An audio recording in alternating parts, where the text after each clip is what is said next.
single girl was having her lower body examined by a male doctor. Looking at his calm, professional expression, she regretted lying earlier. Just as the doctor began the examination, she shyly grabbed his hand, wanting to tell him she was still a virgin, but she feared he would laugh at her, because the doctor in front of her was her first love from university.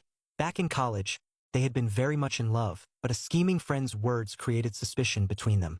Men are all the same. Once he starts working, he'll be seeing countless women's bodies. And he's so handsome, so, you'd better break up with him now before you get hurt. The more the girl thought about it, the more uneasy she became, so she broke up with her boyfriend. 6 years later, she went to the hospital to see a specialist, only to discover that the attending doctor was her ex, the one she felt too embarrassed to face. When he asked if she had been sexually active, she feared being laughed at and lied that she had. Hearing this, the doctor decided to perform a more direct endoscopic exam. She shyly closed her legs, saying she was scared. The doctor asked her what was wrong.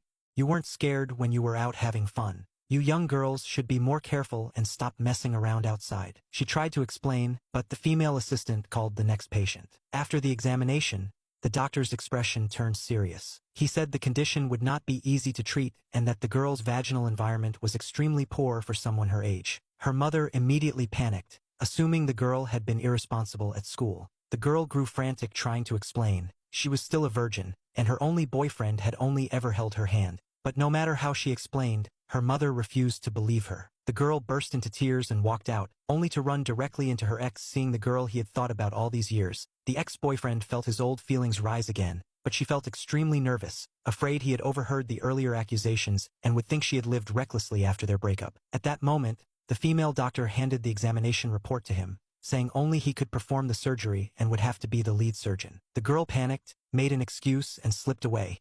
She couldn't understand. She had always been cautious and self-disciplined. How could she have such a difficult illness? While she was overwhelmed and lost in thought, she ran into her manipulative former friend.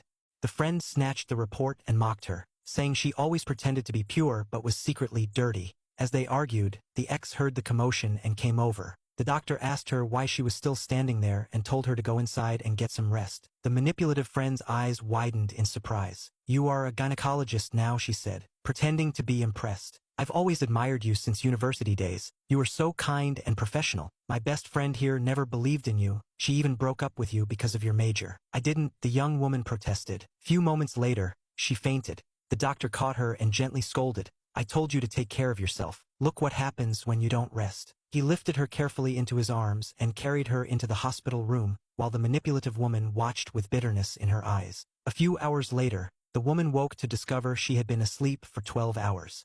Still groggy, she blinked up at the figure standing beside her bed, the doctor. He offered her a gentle smile and assured her softly that everything was going to be all right. Then, in an even quieter voice, he added, I've never stopped loving you. Stunned, she instinctively pushed him away, needing space to process what he had just said. Recognizing her confusion, he silently stepped out of the room, leaving her alone with her thoughts. Later that day, as she walked down the corridor, she overheard a female doctor speaking in a hushed, apologetic tone to him. I'm so sorry, the nurse said. I gave her the wrong medical report. According to the correct results, her hymen is still intact. She was misdiagnosed. The pain and complications were caused by unnecessary treatments. The young woman froze, her heart pounding as the truth settled heavily over her.